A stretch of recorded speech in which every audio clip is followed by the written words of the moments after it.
नमस्कार मित्रांनो, रामकृष्ण रे. मी या ठिकाणी उभा आहे. काय चाललंय मग? रात्रीच्या कालचे 2 दिवस झाले सतत आंदोलन चालू आहेत मंत्रिपदासाठी, जबरदस्त नाही का. तर भयानक जिकडे तिकडे वातावरण निर्माण होत आहे, आरोप प्रत्यारोप. तसंच आता काल हिवाळी अधिवेशनामध्ये नागपूरमध्ये दादांनी बिबट्याचा प्रश्न मांडला. बाबा, जलताई मृत्युमुखी पावल्या, त्यांच्याही कुटुंबाला आर्थिक मदत व्हावी आणि बिबट्याचा जो लवकरात लवकर बंदोबस्त व्हावा या संदर्भात सुद्धा काल राहुल दादांनी प्रश्न मांडले. परत नंतर खडकवासल्याच्या संदर्भातही 2 मुद्दे उपस्थित केले. परत ईव्हीएमच्या विरोधात सुद्धा जे आंदोलन चालू आहेत ते सुद्धा ते मुद्दे सुद्धा उपस्थित केले. तर चला आपण थोडंसं ऐकूया.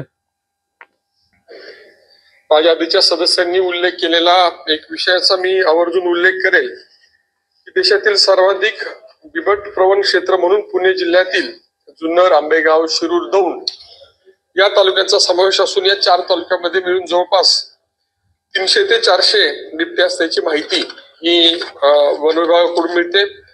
संपूर्ण पुणे जिल्ह्यामध्ये आज नागरिक असुरक्षित आहेत आणि मोठ्या प्रमाणावर बिबट्यांचा वावर वाढलेला आहे. शेतकऱ्यांना शेती करत असताना असुरक्षितता वाटतेय आणि बिबट्यांचा सुद्धा जीव हा वाहनांच्या, रेल्वेच्या धडकेमुळे आणि विहिरीत पडून त्यांचाही मृत्यू झाल्यामुळे अडचणीत आहे. परंतु सगळ्यात महत्वाचं म्हणजे पूर्वी जनावरांच्यावर हल्ले करणारे बिबटे आता मानवावर हल्ले करू लागलेले आहेत आणि माझ्या मतदारसंघातील कडेठाण तालुका दौंड येथील 7/12/2024 रोजी दुपारी शेतात काम करत असणाऱ्या लताबाई धावडे यांच्यावर बिबट्याने हल्ला केला. त्यामध्ये त्यांचा दुर्दैवी मृत्यू झाला आणि माझी या निमित्तानं मागणी आहे की त्यांच्या कुटुंबियांना नुकसान भरपाई तर मिळावीच, परंतु या बिबट्यापासून असुरक्षित झालेलं मानव जीवन हे सुरक्षित करण्याची जबाबदारी वन विभागाची आणि शासनाची आहे आणि त्यासाठी आवश्यक तातडीने उपाययोजना करणं आवश्यक आहे. मी सातत्यानं मागचे वर्ष, 1.5-2 वर्ष संबंधित विभागाच्या संपर्कात आहे, परंतु म्हणावासा सकारात्मक प्रतिसाद मिळत नाही. कागदे घोडे नाचवण्याचा प्रयत्न होतो आणि त्यामुळे आता लोकांना असुरक्षित वाटू लागलंय. शेतकरी आहे, शेतकऱ्याला शेती करताना एका बाजूला वेगवेगळी संकटाला सामोरं जात असताना बिबट्याचं एक नवीन संकट आपल्या समोर आहे आणि त्या संदर्भात शासनानं योग्य ते उपाययोजना कराव्या, अशा प्रकारची मागणी या चर्चेच्या निमित्तानं मी करतो. जेवण झाल्या. तसंच खडकवासल्या संदर्भातही हे केलेलं आहे. परत ईव्हीएमच्या विरोधातही 2-3 प्रश्न उपस्थित केलेले आहेत, तेही बघा आपण. करतो. माझ्या आधीच्या वक्त्यांनी ज्याचा उल्लेख केला की नवीन सरकार आलं, अतिशय चांगलं बहुमत ईव्हीएमच्या विरोधात आणि एक ईव्हीएमची चर्चा सुरू झाली. खरं तर ईव्हीएमची चर्चा सुरू होत असताना सगळ्यांनी लक्षात घेतलं पाहिजे की आपण सकाळी ज्यावेळी मतदान सुरू करतो त्यावेळी सगळ्या ट्रायल्स घेऊन ईव्हीएम बरोबर चालतं की नाही, व्हीव्हीपॅट बरोबर चालतं की नाही हे पाहिलं जातं आणि नंतरच मतदानाची प्रक्रिया सुरू होते. आता पूर्वीसारखं फक्त इलेक्ट्रॉनिक मतदान राहिलेलं नाही. आता त्याच्यामध्ये आपण जे मतदान करतो त्याची स्लिप खाली व्हीव्हीपॅटच्या माध्यमातून पडत असते. बरोबर. त्यामुळे ते एक प्रकारे बॅलेटवरचं मतदान असते सारखीच परिस्थिती आहे. परंतु नैराश्यामधून महाविकास आघाडी जो लोकांची दिशाभूल करते ते चुकीचं आहे आणि लोकशाहीचा अपमान आहे. त्याचा या चर्चेच्या निमित्तानं मी निषेध करतो. माझ्या मतदार करतो. तर ईव्हीएमच्या विरोधात सुद्धा दादांनी अगदी स्पष्ट मत व्यक्त केलेलं आहे की आपण सुरुवातीला मतदानच्या दिवशी सकाळी 7 वाजता ट्रायल घेतली जाते, मतदान व्यवस्थित होते की नाही, आणि जे काही खाली स्लिप पडते ते स्लिपच्या माध्यमातून कळतं की मतदान झालेलं आहे. त्यामुळे ईव्हीएमच्या विरोधात जे काही आंदोलन चाललं हे सुद्धा यांचा निषेध केलेला आहे दादांनी. तसंच आता खडकवासल्या संदर्भातही दादांनी काही मुद्दे उपस्थित केलेत बघा.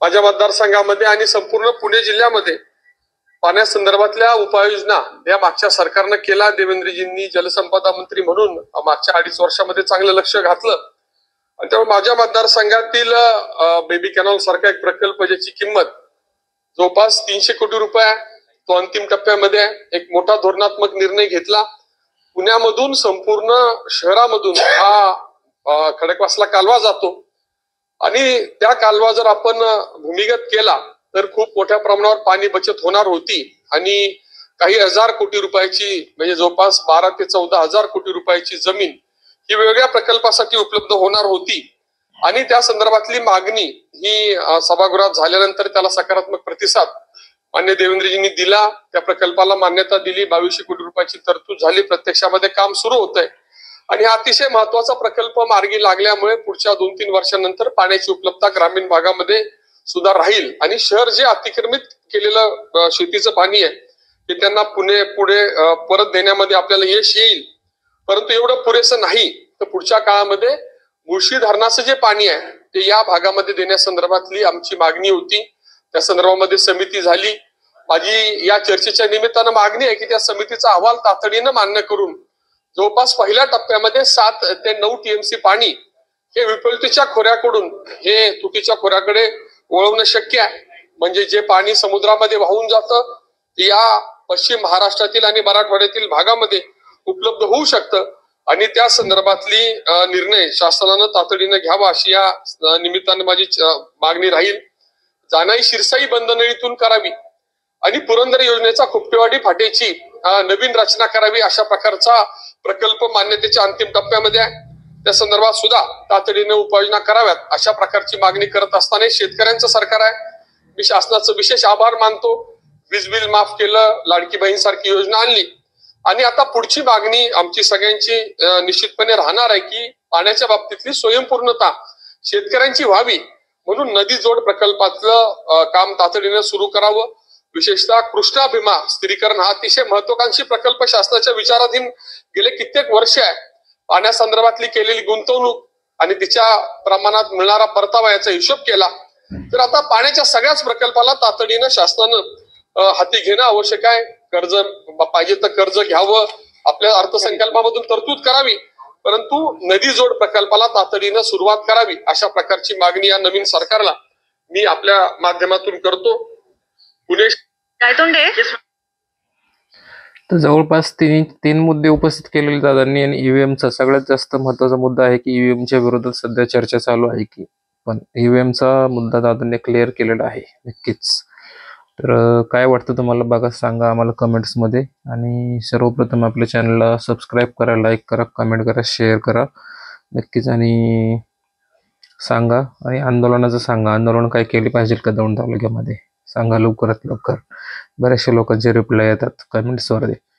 जसं भुजबळ साहेबांचं आंदोलन चालू आहे सध्या मंत्रिपदासाठी की इकडे जाणार तिकडे जाणार, ह्या पक्षात जाणार त्या पक्षात जाणार, तेही कळवा. महाराष्ट्रामध्ये काय चाललंय सध्या तुमच्या भागात आम्हाला कळवा. चला, रामकृष्ण हरी.